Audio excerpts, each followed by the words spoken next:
Je suis Amani Mavinga. Je suis actuellement en voyage à travers la France. Et être ici, au cœur de l'Europe, m'a donné une perspective différente sur la manière dont l'actualité africaine est gérée depuis ces mêmes rues. Mais il y a un détail que presque tout le monde ignore, et c'est là que tout bascule. François Soudan ne travaille pas seulement pour Kagame. Il est également le beau-frère de Denis Sassou Nguesso, le président du Congo-Brazzaville. Il a épousé la nièce du président. Il vit à Brazzaville. Cette famille, ce réseau de sang et d'intérêt, ça explique pourquoi, depuis des années, Jeune Afrique ne publie rien de sérieux contre le régime de Brazzaville.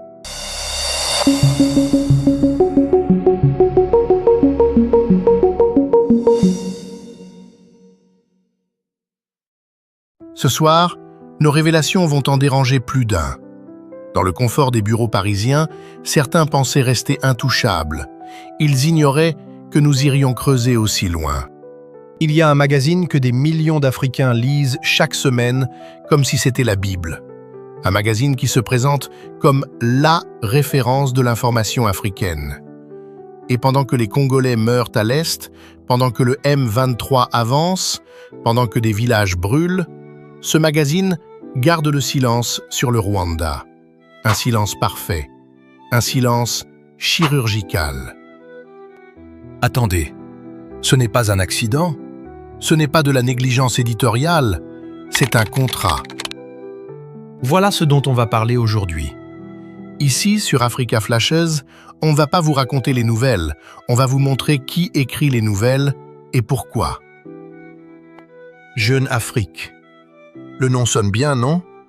Progressiste, panafricain, indépendant. Depuis des décennies, ce titre circule dans les salons, les universités, les ministères. On le cite comme une source neutre. On le partage comme une vérité. Mais derrière cette façade propre, il y a une architecture d'influence que peu de gens ont pris la peine de décortiquer vraiment. Commençons par une question simple. Pourquoi Jeune Afrique n'attaque jamais le Rwanda? Ce que je veux dire, c'est que, depuis le début de la crise à l'est du Congo, depuis que des preuves accablantes ont établi le lien entre Kigali et le M23, des rapports d'experts de l'ONU, des témoignages, des images satellitaires, Jeune Afrique reste étrangement modéré, étrangement équilibré, étrangement silencieux sur Paul Kagame. Pourquoi? Parce que François Soudan, le rédacteur en chef de Jeune Afrique, est le conseiller personnel de Paul Kagame. Laissez ça s'installer dans votre tête une seconde. L'homme qui dirige la ligne éditoriale du magazine le plus influent sur l'Afrique, et que le silence de Jeune Afrique confirme article après article, année après année. Quand Kagame doit gérer son image internationale, quand il a besoin que certains récits circulent ou que d'autres disparaissent, François Soudan sait quoi faire. Il sait quand publier, il sait quoi taire, il connaît les codes parce qu'il est dans la pièce. Écoutez bien ce qu'il dit dans ses rares interviews publiques. Vous allez remarquer ce glissement, ce langage qui ne condamne jamais Kigali, qui trouve toujours une nuance bienveillante à l'égard du Rwanda, même quand le reste du monde pointe les faits. Ce n'est pas du journalisme, c'est de la communication stratégique habillée en journalisme. Mais il y a un détail que presque tout le monde ignore, et c'est là que tout bascule. François Soudan ne travaille pas seulement pour Kagame. Il est également le beau-frère de Denis Sassou Nguesso, le président du Congo-Brazzaville. Il a épousé la nièce du président. Il vit à Brazzaville. Cette famille, ce réseau de sang et d'intérêt, ça explique pourquoi, depuis des années, Jeune Afrique ne publie rien de sérieux contre le régime de Brazzaville. Rien sur la corruption, rien sur la répression, rien sur la gabegie pétrolière. Non, en réalité, ce n'est pas rien, c'est pire. Les articles publiés sur le Congo-Brazzaville dans JA sont souvent des outils de relations publiques pour Sassou. Des portraits flatteurs, des analyses équilibrées qui noient les critiques dans du jargon diplomatique. Et pendant ce temps, pendant que Jeune Afrique soigne l'image de Sassou, qu'il protège l'image de Kagame, c'est la RDC qui paye le prix. C'est le Congo qui se retrouve systématiquement dans le box des accusés dans les colonnes de ce magazine. C'est Kinshasa qui est décrite comme chaotique, instable, incapable.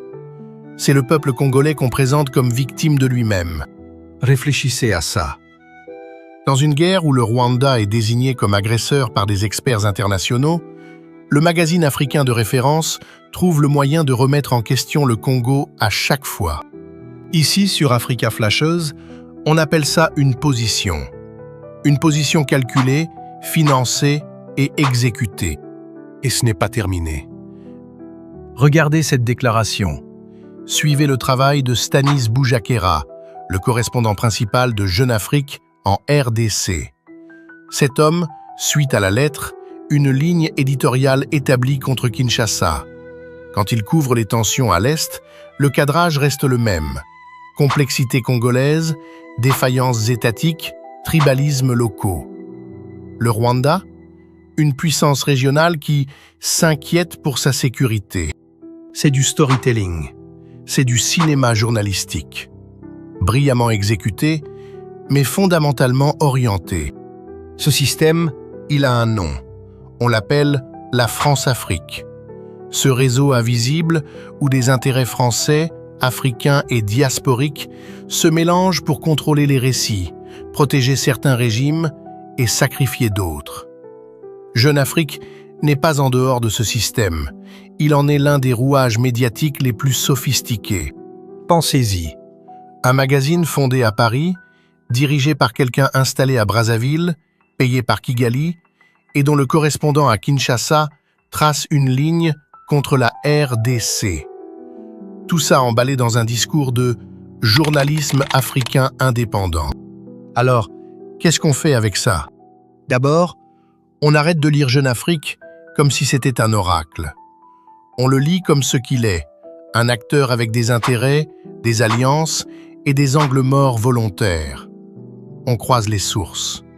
On cherche qui a financé quelle analyse. On pose la question que les journalistes sérieux posent toujours.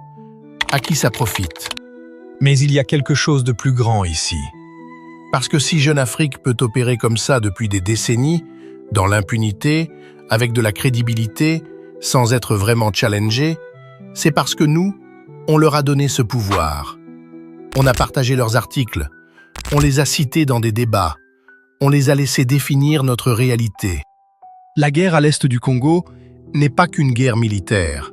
C'est aussi une guerre narrative, une guerre pour décider qui est la victime et qui est le coupable dans les médias mondiaux.